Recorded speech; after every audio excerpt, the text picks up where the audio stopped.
Hey everybody, it's Dr. Joe and Bat Boy Mr. Bear, and today we're going to show you stretches for sore legs after a workout or exercises. So let's get started. Disclaimer alert, disclaimer alert.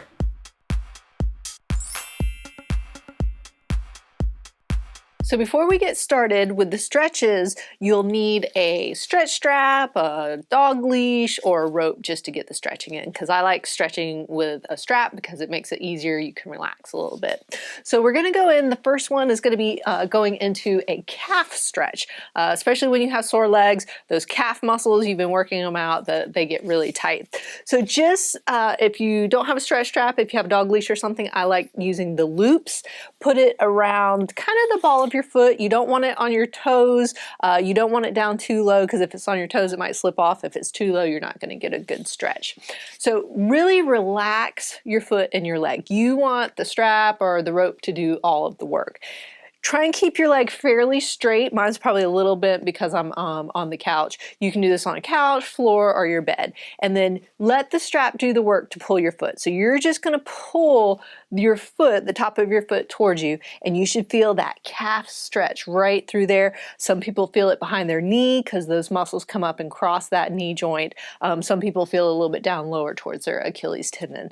So you want to hold this stretch for 30 seconds. I'm just going to kind of go through these, but if you want to follow along in a real-time video where I'm doing the whole time, I have a whole lot of real-time videos, and you can check those out in that link up there.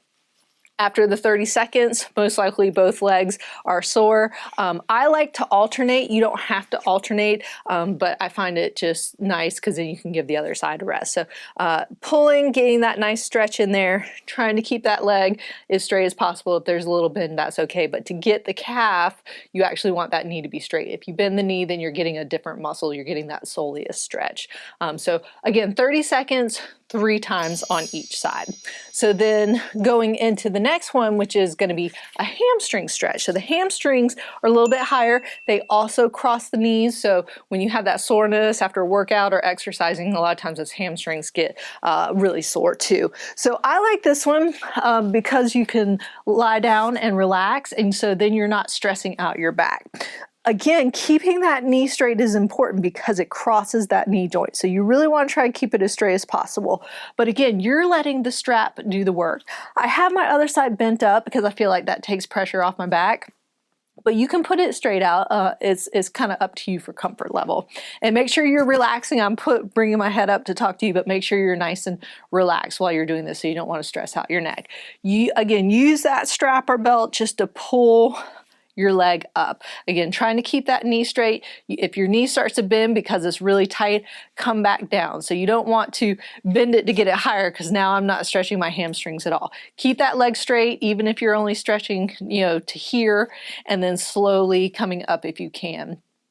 If you want to get a combination stretch with the calf and the hamstrings, you can pull your toes up towards you, and that'll help get that stretch as well. But if you're really wanting to focus on the hamstrings, kind of relax that foot and just get that nice stretch. And again, this is a 30-second stretch, holding it for 30 seconds and doing that 3 times on each side.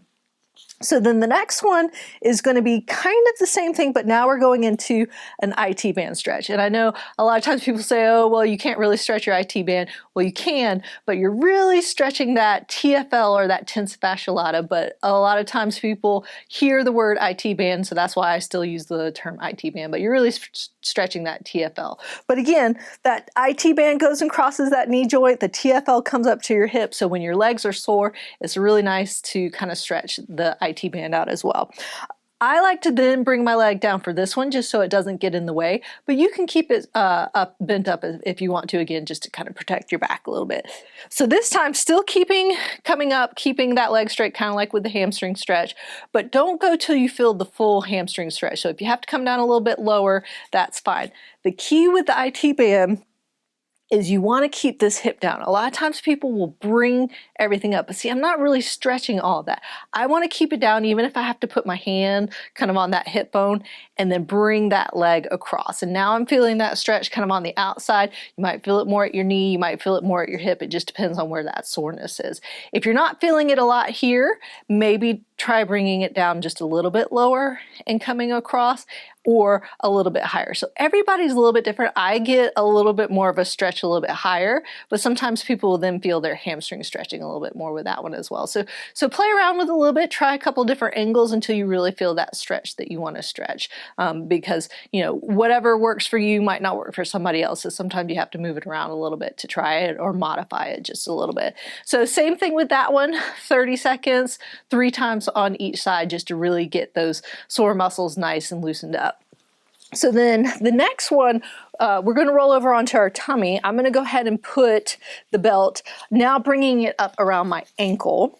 So I just kind of bring it up over my shoulder like this, and then you can kind of stretch that a little bit. Now again with this one, make sure you're protecting your back. So if you want to lie all the way down, make sure you're lying all the way down. Again, I'm just kind of propping up because it's easier for me to talk to you while I'm doing it. But bring it around your shoulder and then slowly start pulling up.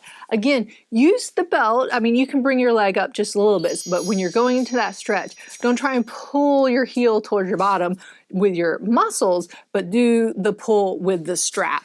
And so now I'm feeling it on that front side, that quad muscle. And again, that quad muscle goes into that quad tendon, which goes into that patella or kneecap. So again, a lot of times when you're working out, especially if you're doing squats and things like that, maybe for the first time, quads get really tight as well and sore. And so you just keep pulling until you feel that stretch. And again, holding that stretch for 30 seconds and then doing that 3 times on each side. So now we're going to go into a seated position.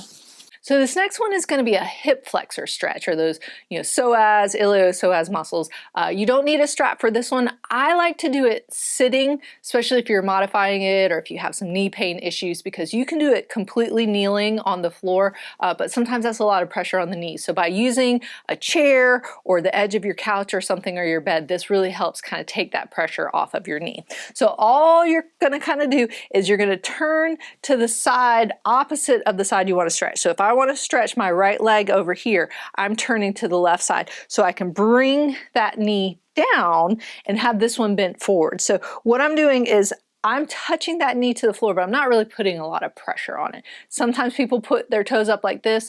I like to kind of do mine flat just so you're not kind of stretching out that calf while you're doing it. The key to this hip flexor stretch is you want to take your hips and put them into a posterior pelvic tilt. And what that is I'm kind of pushing the top part back and the bottom part forward. So I'm kind of getting that tilt because those hip flexor muscles come all the way up to the spine. So I'm getting it into that tightened position even before I now kind of push or drive my hips forward. So it might be kind of hard to see, but I'm tilting like this and then leaning forward, and then I'm getting that nice stretch all the way up through here. So again, holding that stretch for that 30 seconds, and then you can switch sides and do that 3 times on each side. So again, I'm kind of tilting, going into that tilt, and then leaning forward a little bit. Sometimes you can kind of put your hands on your knee here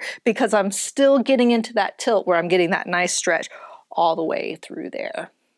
So there you have it. Those were stretches for sore legs after a workout. If you'd like to help support my channel, you can become a paid member by clicking the join button or going into the link in the description below, and you can get sneak peeks, perks, and other fun things. So remember, be safe, have fun, and I hope you feel better soon.